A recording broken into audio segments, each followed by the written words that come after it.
Okay, imagine this. You're watching a murder mystery, but the script is basically just a guideline. And you in the audience, you're the ones who have to unmask the killer. That's the whole idea behind this really unique show called Whodunit Live. It's part play, part live action game show. So let's pull back that curtain and see exactly how they do it. And it all kicks off with that simple line from the host, Detective Derek. It's the first thing you hear, and it immediately pulls you right into their world. It's kind of like a promise of what's about to happen, a night where you are not just watching, you're a key part of the investigation. So, here's the setup. A wealthy millionaire, Robert Patterson, has been found dead, stabbed, right in his own fancy mansion study. The stage is set, the body is on the floor, and the game is officially on. So who exactly was this Robert Patterson?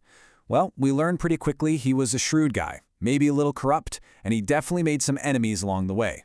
Yeah, this was no random act. The killer? They probably had a very, very personal reason. First up, we meet Vivian. She's the victim's elegant wife, who seems to be holding a few cards close to her chest. You know, in any good mystery, the spouse is always suspect number one.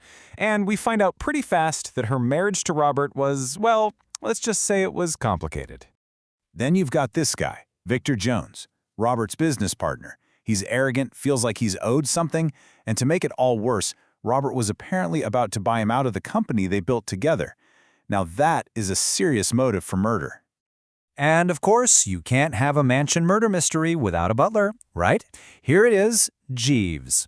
He's the picture of a proper British butler, but his knowledge of the house and all the potential murder weapons inside it definitely makes him a person of interest. Now, don't let Nancy the maid fool you. She's quiet, she seems nervous, but she sees and hears everything that goes on in that house. The script gives us little hints that she knows way more than she's saying. She's kind of the dark horse in all this. And finally, we have Walt, the gardener. He's a simple, plain-spoken guy, but he knows the grounds like the back of his hand, including every single possible escape route. So now we've met our cast of characters. The investigation can really begin. But see, this is the exact moment where Whodunit Live just throws tradition out the window. It stops being about just watching these characters. It becomes about you, the audience, actively investigating them. The power literally shifts from the stage into your hands. The way it works is just fascinating. First, the host picks 4 people from the audience to be psychic sleuths, and they read these cryptic clues from cards. But then, and this is the absolute key, the entire audience gets to grill the suspects directly. This isn't just watching a show, it's you playing detective. To really get why this is so cool, just think about a normal play for a second. The audience just sits there and watches, right? The actors say their lines from a script that never changes, and the story plays out the exact same way every single night. The ending is already set in stone. And this just lays it out perfectly. On the one hand, you have your standard play, a passive audience, a fixed runtime, a totally predictable ending. But on the other hand, you have Whodunit Live, an active audience, a runtime that changes, and actors improvising on the spot.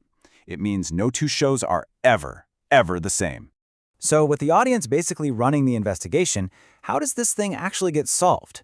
Let's follow the clues that start to come out because they lead to a pretty shocking ending. So in the second act, we start to piece together a clear timeline. Robert goes to bed, but he doesn't stay there. We find out Jeeves went into the study. Then Robert has a secret midnight meeting with his secretary and mistress, Sarah.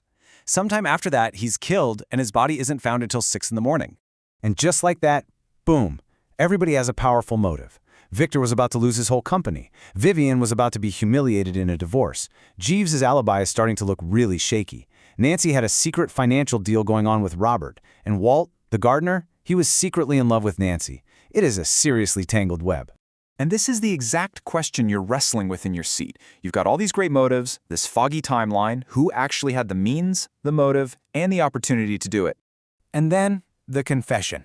And it comes from the last person you would ever expect, Nancy, the quiet maid. It turns out she was helping Robert expose fraud in his company for a big reward. But when she heard him say he was going to confess everything to the police, she knew her payday was about to vanish.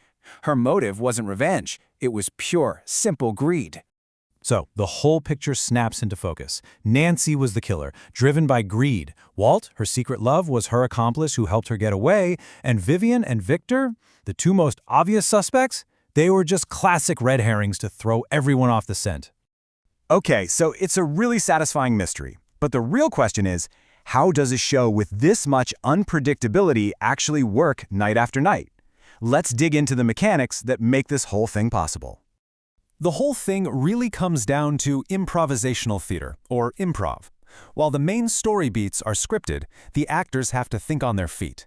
They have to come up with answers to any wild question the audience throws at them, all while staying perfectly in character. It's an incredible thing to watch. And here's the secret sauce from the producers. The actors get these super deep character backstories, so they don't just know the script, they are the character.